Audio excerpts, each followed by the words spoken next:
इस कार्यक्रम के पुण्यार्चक हैं श्री पवन जैन कपड़े वाले एवं श्री राहुल जैन इंजीनियर इजराइल, श्री सुरेश जैन पांड्या, श्री मनोज कुमार जैन बूरे वाले, श्रीमती रेणु गर्ग, श्री पवन जैन चांदी, श्री जीवन जैन हर्ष जैन अहिंसा, श्री रूपेश जैन चांदी, श्री रोहित जैन अहिंसा, श्री सुशील जैन जी नसिया, श्री विनोद जैन हार्डवेयर, श्री अनिल जैन अंकुर जैन आरजब जैन रईस, श्री मुकेश जैन लले छिपीटोला, श्रीमती मंजू जैन कमलानगर, श्री महेश कुमार जैन कमलानगर, श्री ललित जैन मारुति स्टेट, श्री हरीश चंद्र जी सुभाष जैन नायक कमलानगर, श्री सनत जैन बांसवाड़ा, श्री महेंद्र कुमार जैन, श्री सुशील मोहन जैन, श्री सुनील जैन ठेकेदार, श्रीमती ओमवती जैन। क्योंकि वो तो भूत का भा, भीषण का भा, भार 3 भा, भोगना 4 भा, भवती, भूत भीषण भार भोगना भवती 5 भा।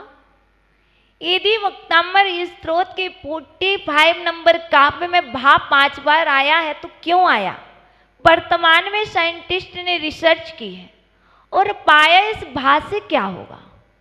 उन्होंने बताया कि यदि ये काव्य जलोदर रोग का निवारण करता है, जल प्लस उदर इक्वल टू जलोदर, जिसके उदर मतलब पेड़, जल मतलब पानी, जिसके पेट में जल भर गया हो उसे कहते हैं जलोदर।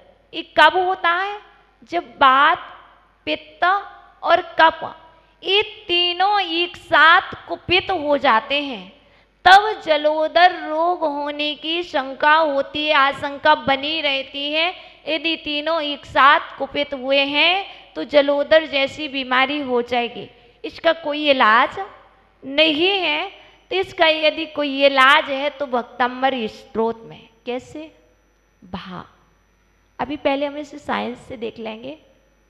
यदि हम 2 मिनट तक 5 मिनट तक सिर्फ भा भा बोलेंगे तो क्या होगा?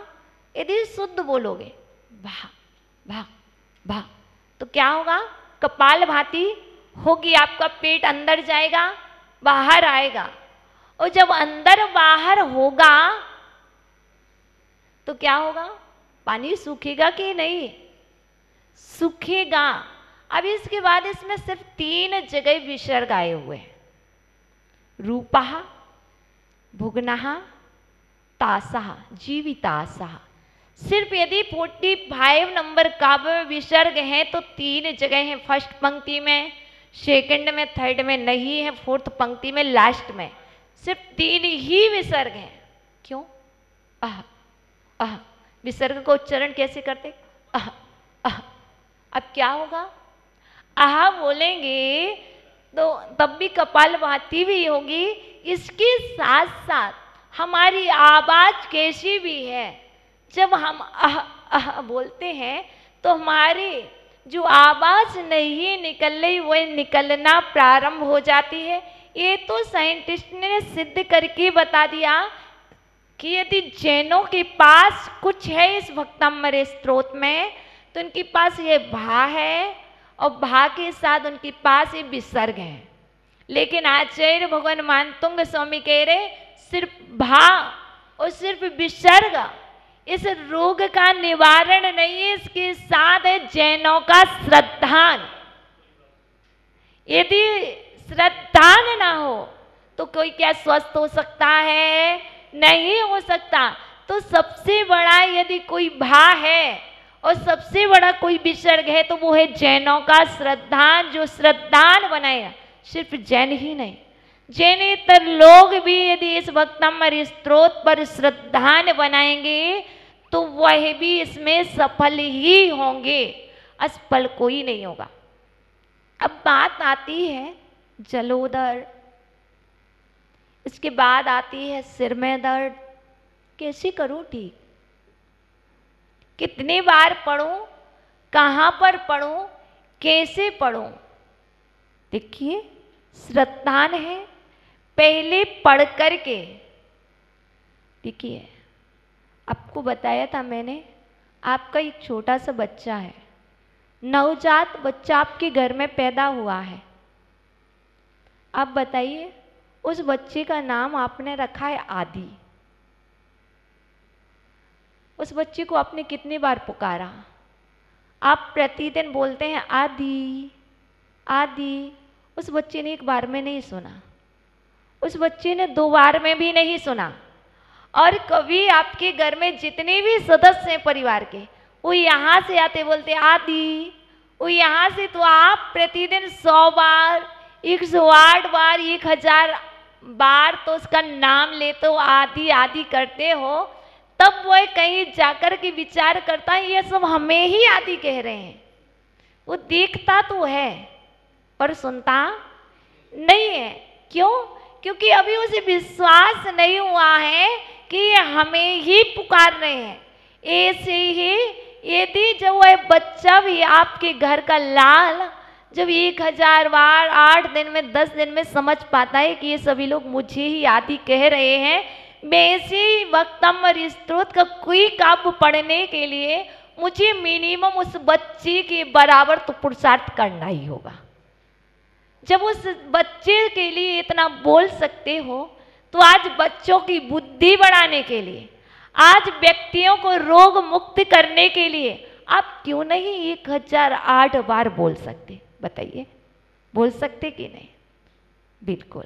और आप सिर्फ इतना ही तो सुनना चाह रहे थे। वो बच्चा बोले माँ, उसके लिए आपने 1.5 साल वेट किया, 1 साल तक आपके अंदर धैर्य था ना?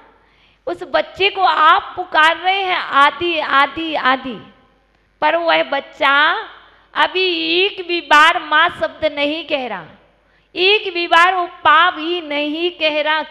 और आपके अंदर इतना धैर्य है, आपके अंदर इतनी क्षमता है? बताइए, यदि वो बच्चा ना बोले 1 साल में, तो क्या आप रुष्ट होते? नहीं होते ना। यदि आप एक दिन में बच्चा नहीं देख रहा, फिर भी आप 1 साल तक वेट करते, 1.5 साल तक वेट करते कि अभी वो बच्चा बोलेगा। कोई बच्चे लेट बोलेंगे लेकिन बोलेगा, इस श्रद्धान होता है। उसी तरह से आचार्य भगवान कह रहे, जैसे आपने एक बालक के ऊपर, अपने लाल के ऊपर श्रद्धान किया था, वैसे ही वक्तम्बर स्तोत्र की पहले आप साधना करो, उसके बाद वह काव्य ना बोले, काव्य ना बोले तो आप यह मत करो कि कल से करेंगे ही नहीं, हम तो करेंगे ही नहीं। करो, वो बोलेगा। क्या बात माता जी आप बताओ, वर्तमान में सिद्धि होती है? जी हाँ। क्या वर्तमान में सिद्धि होती है? जी हाँ, वर्तमान में सिद्धि होती है। पर वर्तमान में देवी देव नहीं आते, पर सिद्धियां होती हैं और वर्तमान में भी कार्य होते हैं।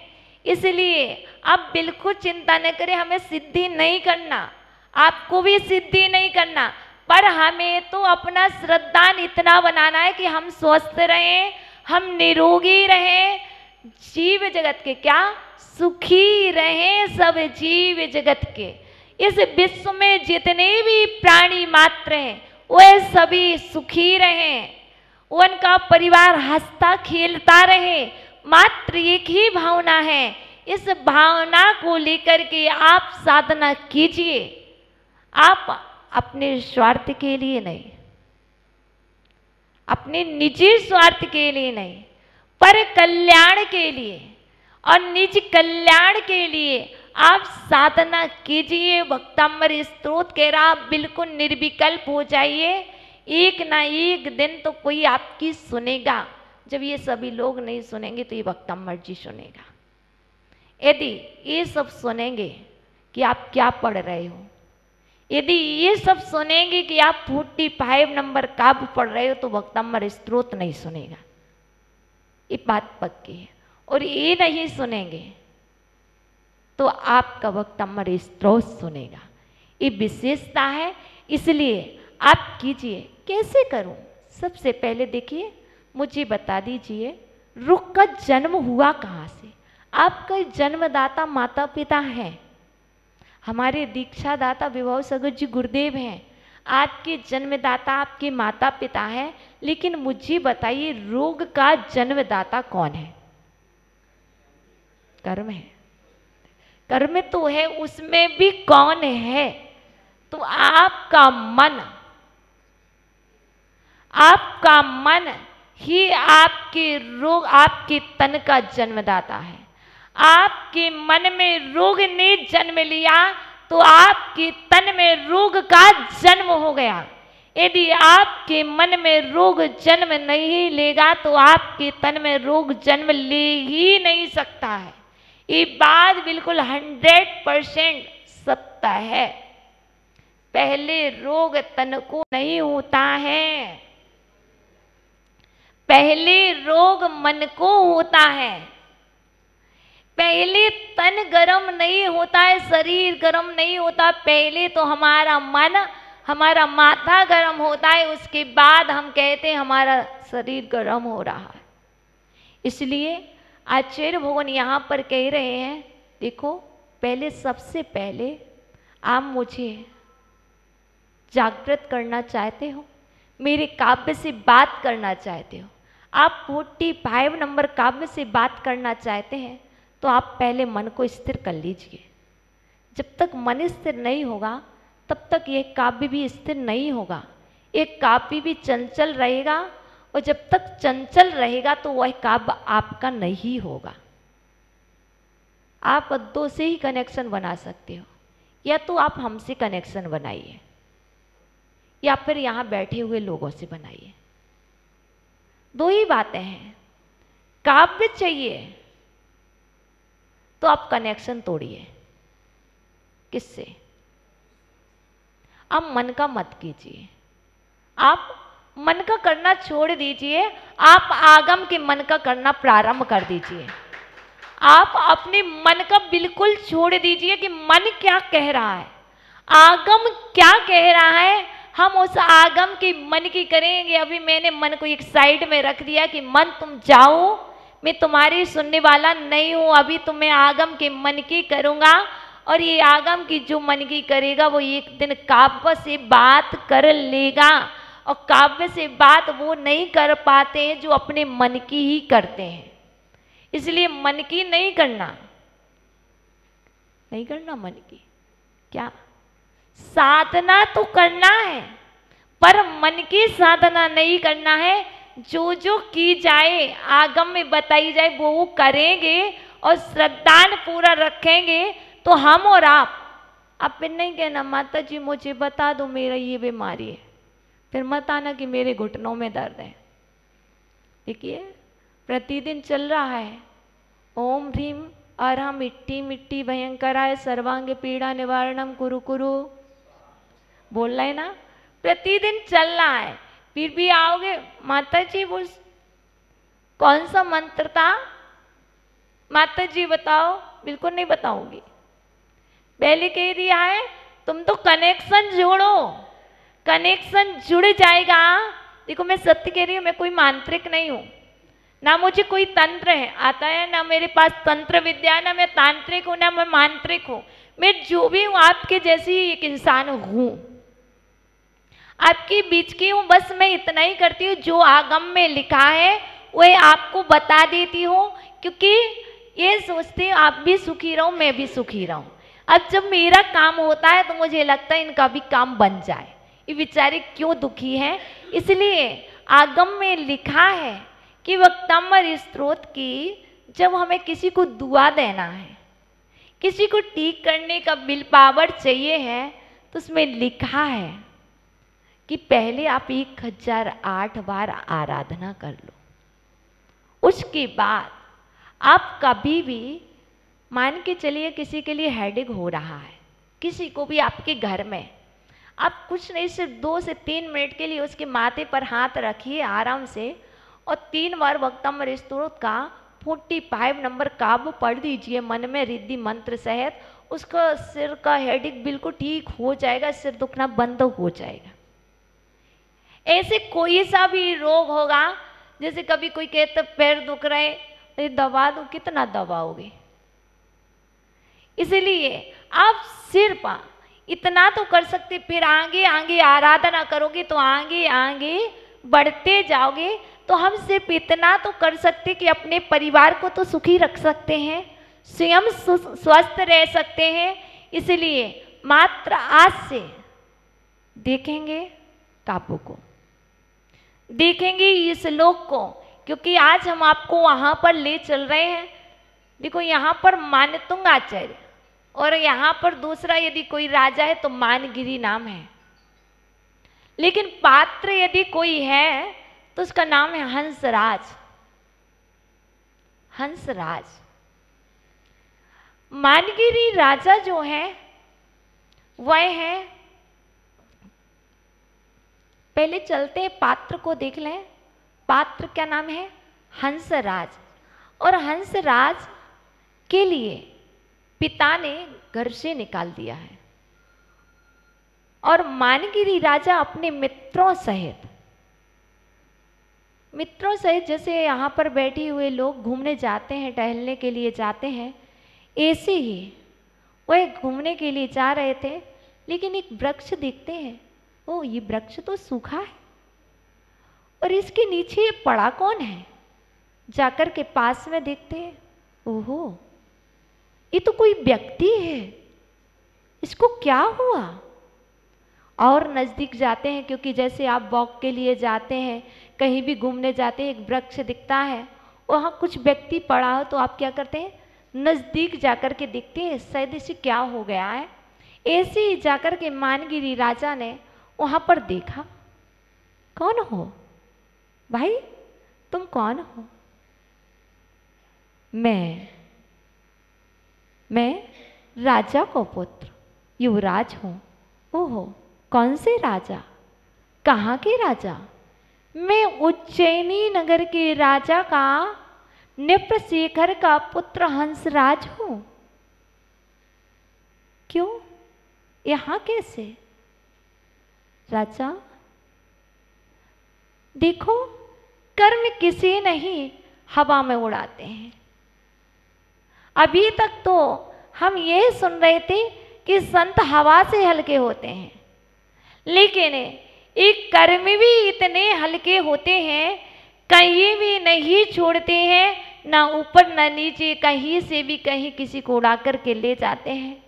ऐसे ही उस युवराज के लिए कर्म उड़ा करके ले गए, घर से निकाल दिया गया पिता ने। क्यों? मैं कब तक रखूंगा तुम्हें? क्योंकि तुम्हें इतनी जो बीमारियां हैं, कौन कौन सी बीमारियां, कैसे आई यहाँ पर? राजन, मैं तो अपनी मृत्यु की श्वासें गिन रहा हूं इस वृक्ष के नीचे। राजन, मैं क्या बताऊं? मुझे कोई एक बीमारी हो तो मैं बता भी दूं, उसका इलाज हो तो करवा भी लो। सब लोग परेशान हैं, घर के सभी सदस्य परेशान हैं और पिताजी ने निकाल दिया है। अब जाओ, तुम्हारी मृत्यु हो जाए तो वही बेटर है। देखो, मुझे सबसे पहले तो बात पित्त कफ, और बात इतना बड़ा है कि मेरे जोड़ों में इतना दर्द हो रहा है कि कराह रहा है। कफ की वेदना इतनी है कि वो खांसी भी कर रहा है, बहुत ज़्यादा बलगम भी आ रहा है, और पित्त भी इतना ज़्यादा कुपित हो गया है।